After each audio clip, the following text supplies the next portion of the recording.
हम लोग इस वीडियो में बात करेंगे सीपीसी के आदेश 6 से लेकर 10 तक के बारे में।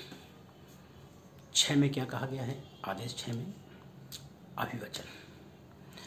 अभिवचन से आदेश 6 नियम 1। अभिवचन से आशय क्या हुआ? वादी का वादपत्र, वादी का वादपत्र और प्रतिवादी का लिखित कथन। भाई वादी एक वादपत्र देखेगा, उसका जो जवाब लगाएगा वो लिखित कथन हो गया। क्यों हो गया? ऐसा क्यों होता है? भाई पक्षकारों के मामलों को निर्धारण करना है, भाई पक्षकारों को मामलों से अवगत कराना है और पक्षकारों के जो विवादित मुद्दे हैं वो न्यायालय को बताए जाएं जिससे कि वो निर्धारण कर सकें, और जो दोनों पक्षों के बीच मुद्दे चल रहे हैं उन्हीं पे बात हो, अर्थात वाद के विचलन को रोकना है। मतलब डाइवर्जन जिस मुद्दे को लेकर विवाद है वहीं पर रहे, इधर उधर की बात वहाँ पर ना आने पाए। आदेश 6 नियम 1 में ये वर्णित है। आदेश 6 नियम 2 में क्या है? तथ्यों का अभिवचन करें, विधि का नहीं। इसमें 4 चीजें मिल रही हैं। तथ्यों का अभिवचन करें, विधि का नहीं। मतलब इस धारा के अनुसार इन्हें ये दोषी होने चाहिए, इस धारा के अनुसार ये सब, ये विधि का नहीं करना है। सारभूत तथ्यों का विवेचन करें, ये सब आदेश 6 नियम 2 में 4 पॉइंट है। आदेश 6 नियम 2 का उपनियम 1। 4 पॉइंट क्या है? तथ्यों का विवेचन करें, विधि का नहीं। सारभूत तथ्यों का विवेचन करें, जो मेन चीज हो। तथ्यों का विवेचन करें, साक्ष्य का नहीं। तथ्यों का विवेचन करें, साक्ष्य का नहीं। और संपूर्ण विवरण संक्षिप्त रूप से दिया जाना चाहिए। तो तथ्यों का विवेचन करें, विधि का नहीं, मतलब आप विधि की धाराएं डालेंगे। सारभूत तथ्य जो चीजें हैं वही दीजिए। तथ्यों का विवेचन करें, साक्ष्य का नहीं। साक्ष्य का मतलब क्या है कि एक बीमा कंपनी थी, उसने एक आदमी बीमा किया, वो आदमी मर गया, तो बीमा कंपनी कह रही वो 3 दिन से 1 हफ्ते से पहले इसी गुंताड़े में था, 1-2 बार हत्या का और प्रयास कर चुका था, आत्महत्या का प्रयास कर चुका था, फिर ये कर लिया इसलिए उसने आत्महत्या कर ली। न्यायालय कहता तुम साक्ष्य मत बताओ, तथ्यों का विवेचन करें, साक्ष्य का नहीं, और संपूर्ण विवरण संक्षिप्त रूप से दिया जाना चाहिए। आदेश 6 नियम 2 का उपनियम 1। ये चारों पॉइंट ध्यान रखिए, बहुत इंपॉर्टेंट हैं और आते हैं प्री और मेंस दोनों में। क्या? फिर से मैं बोले दे रहा हूँ। तथ्यों का विवेचन करें, विधि का नहीं। सारभूत तथ्यों का विवेचन करें, तथ्यों का विवेचन करें, साक्ष्य का नहीं, और संपूर्ण विवरण संक्षिप्त रूप से दिया जाना चाहिए। आदेश 6 नियम 2 का उपनियम 2 क्या कहता है? भाई जब वाद दाखिल करेंगे ना तो फिर पूरा पैराग्राफ में देंगे। पैराग्राफ 1, पैरा 2, पैरा 3, पैरा 4, जो हमें प्रश्न उठाने हैं वाद पत्र में वो पैराग्राफ में होंगे। पैराग्राफ 1, पैराग्राफ 2, पैराग्राफ 3, पैराग्राफ 4, और उसी हिसाब से वो जवाब लगाएगा। आदेश 6 नियम 2 का उपनियम 3 ये क्या कहता है? तारीख है, राशियां हैं, संख्याएं हैं, ये अंकों और शब्दों में डाली जाएंगी। तारीख, राशियां और शब्द, तारीख हो गई, राशियां हो गई, अंक हो गए, ये शब्दों और अंकों दोनों में डाले जाएंगे। ये चीज ध्यान रखना। क्या था ये? आदेश 6 नियम 2 का उपनियम 3। अब इंपॉर्टेंट क्या है? ऐसे 7 है, फेरबदल है। एक है आदेश 6 नियम 14। भाई जो वाद पत्र दाखिल होगा उसमें सिग्नेचर होगी, हस्ताक्षर करोगे। आदेश 6 नियम 14। 15 में क्या है कि भाई शपथ पत्र लगा दोगे, ठीक है। आदेश 6 नियम 15 में शपथ पत्र। आदेश 6 नियम 16 ये इंपॉर्टेंट है। अभिवचनों का काट दिया जाना। अभिवचनों का काट दिया जाना। कौन से न्यायालय किसी अभिवचन को काट सकता है? कब? जब वो अनावश्यक, कलंकात्मक और तुच्छ प्रकृति के हो।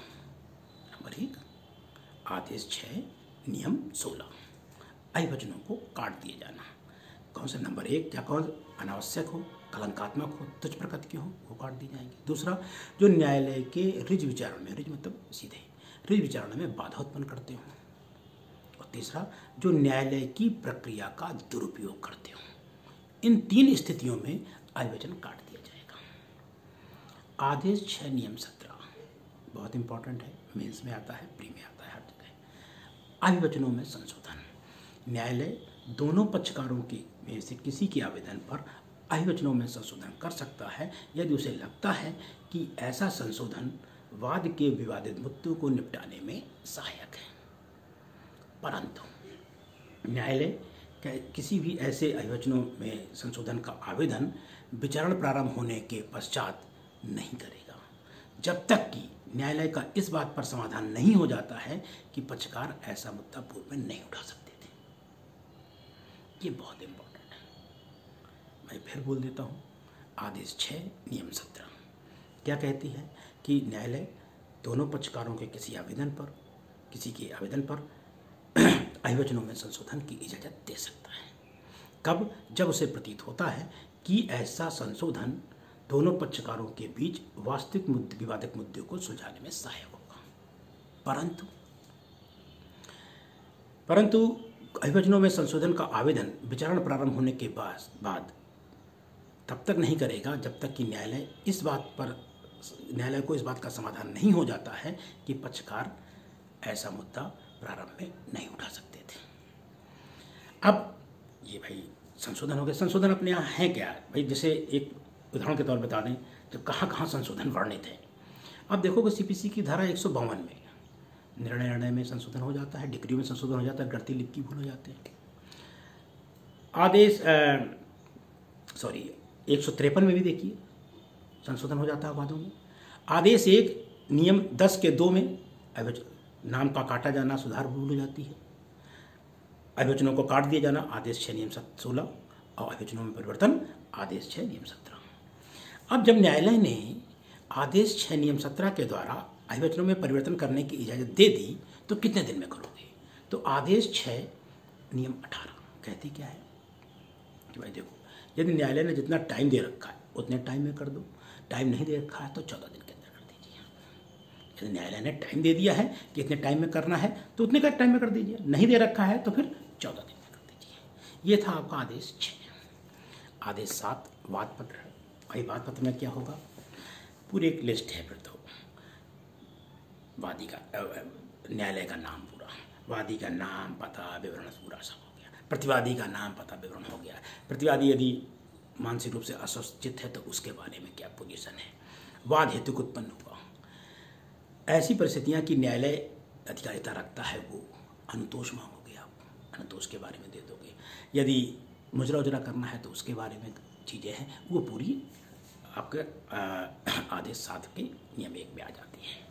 इम्पॉर्टेंट है आदेश 7 नियम 9।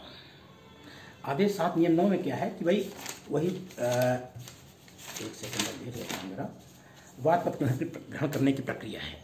वाद पत्र ग्रहण करने की प्रक्रिया है वही आदेश 5 नियम 9 वाली कि भाई जितने वादी हैं जितने प्रतिवादी हैं उतनी प्रतियां 7 दिन के अंदर जमा करना है।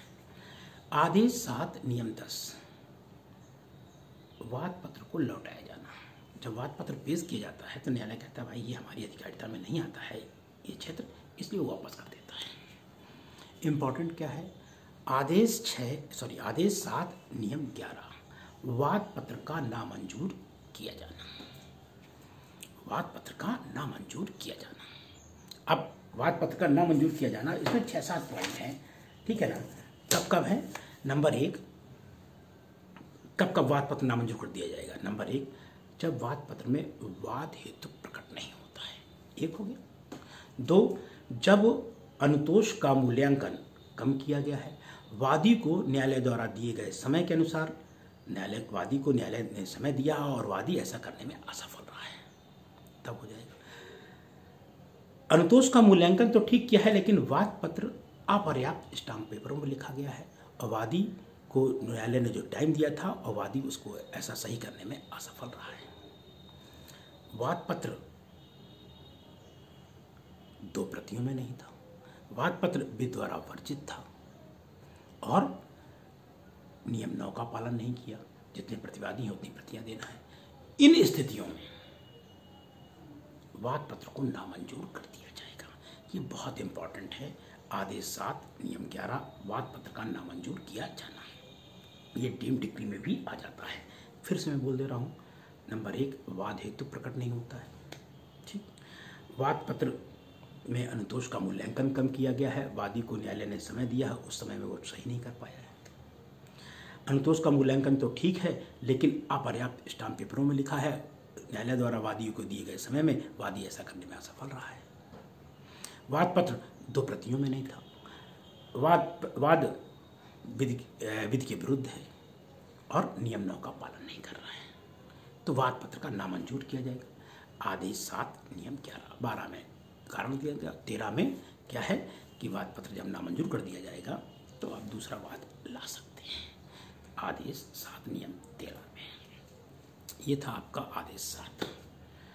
आदेश 8 मुजरा, लिखित कथन मुजरा के बारे में। भाई लिखित कथन हम लोग पहले बात कर चुके हैं आदेश 8 नियम 1 में कि प्रतिवादी की जिम्मेदारी क्या है 30 दिन के अंदर, बहुत दिन हो तो 90 दिन के अंदर। 90 दिन नहीं कर पा रहा है तो ये एक निर्देशात्मक है, आदेशात्मक नहीं है, न्यायालय टाइम दे सकता है। ये आदेश 8 नियम 1 में है। आदेश 8 नियम 6 है मुजरा है। सेट ऑफ, सेट ऑफ क्या होता है तो जरा बता दें। सेट ऑफ एक निश्चित धनराशि के लिए होना चाहिए और ऐसी धनराशि वसूली योग्य होनी चाहिए। ठीक, इसके लिए जरूरी नहीं है कि धनराशि एक ही समव्यवहार से आए। आदेश 8 नियम 6 फिर बहुत कई सारे दृष्टांत दिए हैं, 6-7 वो आपको पढ़ने हैं, एक मैं बता दे रहा हूँ। हमें एक आदमी से 10,000 रुपये लेना है, ठीक, उसे हमसे 5,000 रुपये लेना है। हमने 10,000 की मांग की, हमको कितना पैसा देगा? मुजरा क्या है? पारस्परिक छूट का दावा है। मुजरे में होगा क्या, जो हम दावा कर रहे हैं उसको या तो समाप्त कर देगा या तो कम कर देगा। हमने 10,000 रुपये मांगे, उसके हम 5,000 रुपये पहले से लिए थे, तो वो क्या कहेगा, सर हमारे तो 5,000 रुपये लिए, तो हमको केवल कितने 5,000 रुपये देगा। तो ये मुजरा है, सेट ऑफ हो गया। भाई हमने 10,000 मांगे, उसने कहा तुम तुमसे पहले 5,000 रुपये ले चुके हो, वो हमने कहा वो माइनस कर दो भाई, तो कितना देगा हमको 5,000 रुपये। तो ये हो गया सेट ऑफ। अब सेट ऑफ 2 प्रकार के होते हैं, एक वैध मुजरा जो हमने ये बताया, एक होता है साम्यक मुजरा, इंग्लैंड से लिया गया है। अब साम्यक मुजरा में क्या है कि ये साम्यक मुजरा राशि कैसी है, इसमें अनिश्चित है। वैध मुजरा में राशि निश्चित थी, ये अनिश्चित थी, और जो मांग हो एक ही समव्यवहार की हो। एक उदाहरण दे देते हैं जरा आपको साम्यक मुजरा में। हमारे धोबी ने हम पर लगाया, एक वाद लाया कि साहब हम इनके कपड़े धुलते थे और ये हमारे 5,000 रुपये बाकी हैं और साहब दे नहीं रहे। ये धोबी ने एक वाद दाखिल किया। हमने क्या कहा, ठीक है हम मान रहे हैं कि हमें इनके 5 रुपये देने हैं, लेकिन उन्होंने 5 कपड़े हमारे खो दिए, उसका क्या होगा? 5 सूट हमारे खो दिए इन्होंने, उसका क्या होगा साहब बताइए आप। वो तो माइनस किए जाए ना पैसे। ये साम्यक मुजरा है, ये न्यायालय का विवेकाधिकार है, कितना क्या करें, ये राशि अनिश्चित है। तो यहीं पर हम आपको बता दें, वैध मुजरा और साम्यक मुजरा में अंतर आता है। वैध मुजरा किसके लिए होता है? एक निश्चित धनराशि के लिए होता है, और साम्यक मुजरा अनिश्चित धनराशि के लिए होता है। वैध मुजरा में क्या होता है, आदमी हक से मांग सकता है। साम्यक मुजरा न्यायालय के विवेक पर आधारित है। वैध मुजरा के लिए आवश्यक नहीं है कि जो आप राशि मांग रहे हो एक ही समव्यवहार से हो। साम्यक मुजरा में एक ही समव्यवहार से होनी चाहिए, जो मांग है एक ही समव्यवहार से होना चाहिए। वैध मुजरा के लिए लिमिटेशन एक्ट लागू होता है, साम्यक मुजरा के लिए लिमिटेशन एक्ट लागू नहीं होता है। वैध मुजरा में कोर्ट फीस लगती है, साम्यक मुजरा में कोर्ट फीस नहीं लगती है। ये 5 अंतर हैं, इन्हें आपको याद करना होगा। भाई साम्यक मुजरा में क्या है, कह रहा हो कि वही उदाहरण बताया ना हमने, धोबी हम पर ला रहा 5,000 के बाद ला रहा कि साहब के हिसाब से 5,000 रुपये चाहिए, और मैं क्या कह रहा हूँ कि ठीक है मैं पैसा देने को तैयार हूँ, लेकिन इन्होंने जो कपड़े खोए हैं उसका क्या होगा। एक उदाहरण ये ले लीजिए साम्यक मुजरा में, और एक और बताओ। ए ने बी से 10,000 रुपये की डिमांड की। बी कहता है साहब हमको 10,000 रुपये इनके देने हैं, नो डाउट, लेकिन जिन्होंने संविदा भंग की है उसमें जो हमारा घाटा हुआ उसका क्या होगा, कहीं तो सेट ऑफ कराओ। तो ये साम्यक मुजरा हो गया।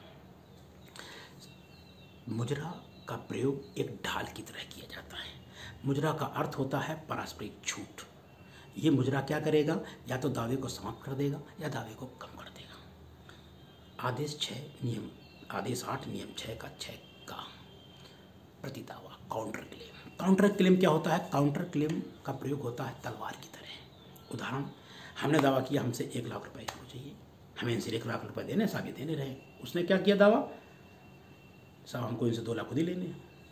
अरे मतलब हमने दावा किया कि हमको 1 लाख चाहिए, फिर दावा से काउंटर क्लेम किया कि हमें इनसे 2 लाख रुपए चाहिए, तब क्या होगा?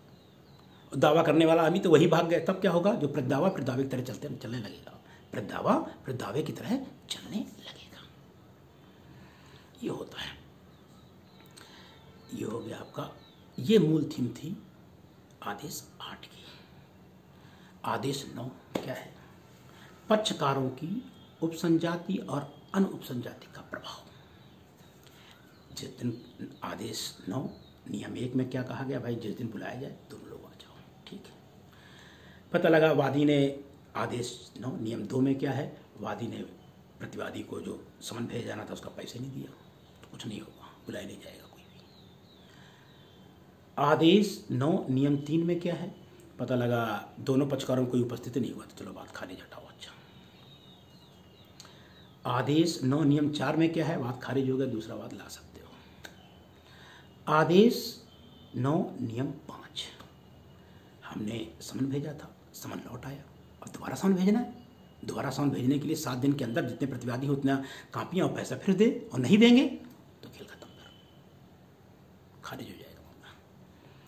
अब आदेश 9 नियम 6 बहुत इंपॉर्टेंट है। 1 पक्षी डिग्री, हम ही आ रहे हैं, दूसरा कोई आ ही नहीं रहा है, तो 1 पक्षी डिग्री दी जा सकती है।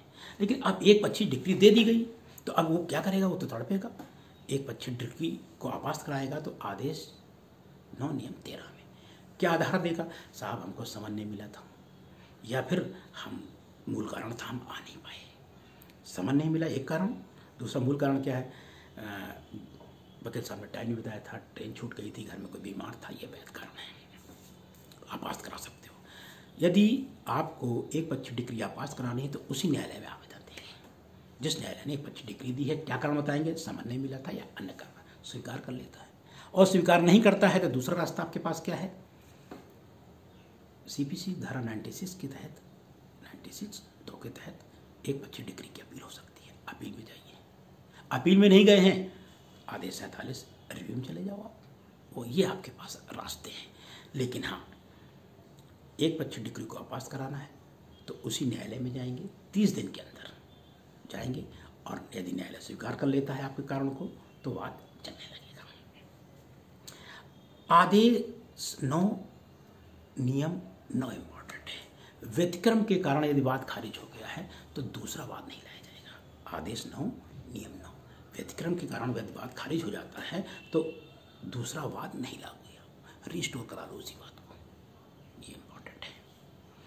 ये आदेश 9 में इंपॉर्टेंट था। आदेश 10 न्यायालय द्वारा पक्षकारों की परीक्षा।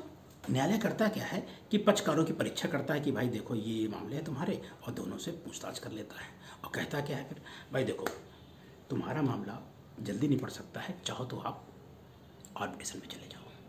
यदि दोनों पक्षकार जाने को तैयार होते हैं तो उनको आर्बिट्रेशन में भेज दिया जाएगा।